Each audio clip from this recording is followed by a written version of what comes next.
I mainly work with two different clay bodies. One, this is a buff stoneware, and this is like a white stoneware clay. Stoneware, you have three main different types of clay: earthenware, stoneware, and porcelain, right? And the main difference between them is the temperature they're fired to, or the stage, the temperature at which they mature. Mature means when the clay itself, the clay particles begin to melt, right? Stoneware is a high fired clay where when the piece is finished, the molecules of clay are partially melted, so it's kind of like a semi-glass structure, right? So we're working in stoneware clay, alright? Usually when I do in hand building, I work in this buff clay because it has in more grog and sand or small bits of stone than this white clay. This white clay is very smooth, it's more comfortable in the hand for throwing. But when I do in hand building, I like this clay because it shows more texture, alright? And it's the simplest form you could make, and it's called a pinch pot, alright? To create a pinch pot, everybody in here right-handed? Yeah. Good. Right-handed, that good. It's easier for me, easier for you too. Pinch pot. Make a ball, alright? Take your thumb, I take my thumb, you can use your finger or whatever, and stick your finger right down in there, alright? Don't go all the way through, otherwise you're going to make a hole in the bottom or whatever it is you're making, unless you want it to be like a hollow tube. And if you look at that, that's the beginning of a bowl right there. If you look, it's a real crude bowl, right? So a pinch pot, all you're basically doing now is pinching the clay and modeling the clay into a bowl shape. So you're kind of rotating it in one hand, you don't necessarily have to, but you're modeling the clay and creating your piece by pinching and squeezing and shaping it, right? Now you could take this and create whatever shape you want to. It could be a straight-sided piece. You could kind of like square it off, triangle it off and make a triangle, or whatever. You could get really creative with it, right? Use your head. You could create almost anything with clay, right? You could do almost anything you ask it to do. One thing to bear in mind when you're making a pinch pot, or when you're making any piece of pottery in general, particularly if it's a vessel or anything in general, you want to keep the thickness of the walls of the piece uniform, alright? You don't want over here to be fat and over here skinny, down here fat and chunky and up here skinny, or vice versa. One, for visual appeal, you want it to be uniform, but two, mainly because as clay dries, it shrinks, right?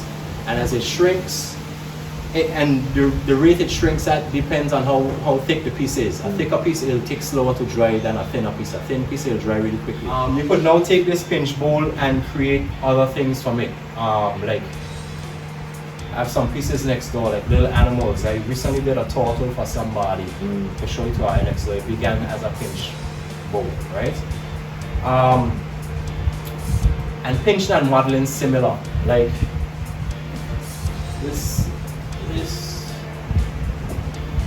this little man, a little 5-6-year-old boy made Ninjago, just model it with his hands. Alright, so pinching and modeling similar. It's just basically shaping with your hands. Let's say I want to create a basic 4-legged mammal, right? I would start off with, say, like a pear-shaped piece of clay. And this clay already, when I give you all our clay, right, whatever you're not using, I'm going to give it to you in a bag. Keep that, the whatever you're not using at the time, in the bag. Because it's the water, right, the moisture coming off in your hands, it's coming off in the table, in the air, and as it gets less moist, it gets more dry, alright? And I had playing around with this and it's drying out as we speak, right? Anyways, a quick rundown on modeling. If you want to do a 4-legged animal, kind of like a pear shape, you could pinch out the 4 legs.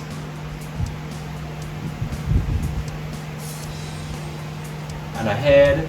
And that's kind of the beginning of an animal. I don't know, I nearly even seen a bear already. I was going to say that. Right? Now, coiling is one technique I don't use as often. That don't mean it's a lesser technique or anything.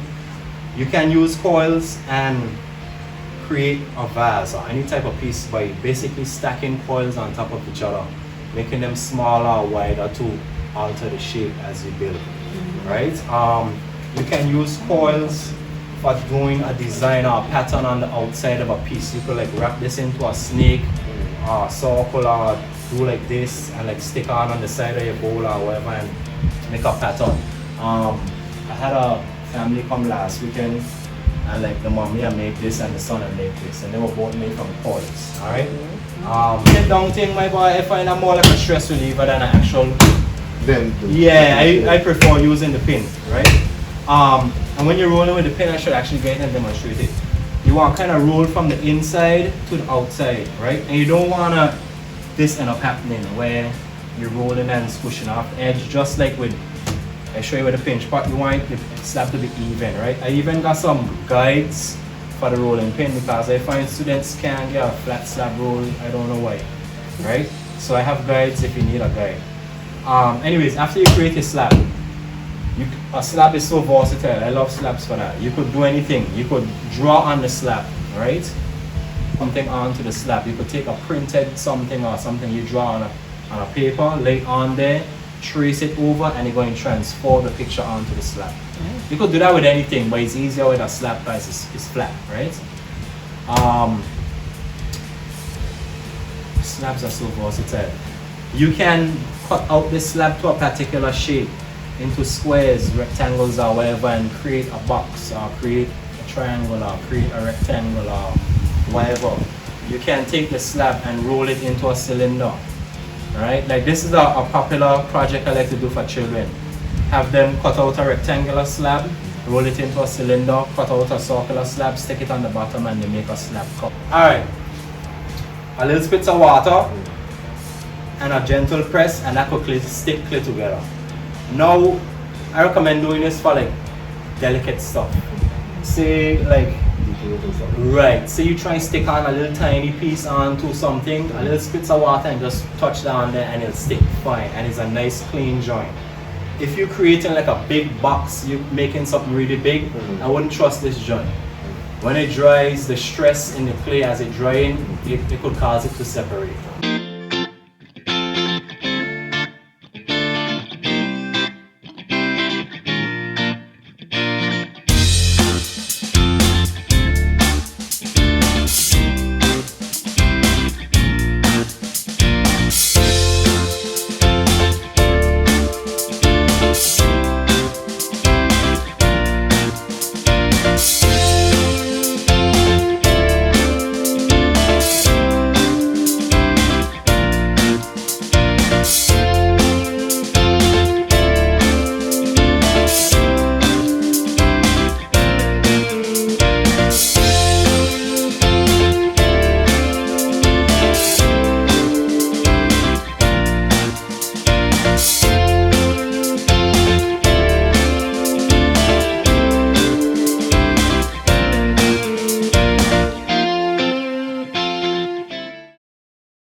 So like that's my one neighbor over there that I'm super proud of. This is lignum vitae. What is lignum vitae? Lignum vitae is you ready for it? It's a hardwood tree that it bears, is one of the only trees that bears a blue flower.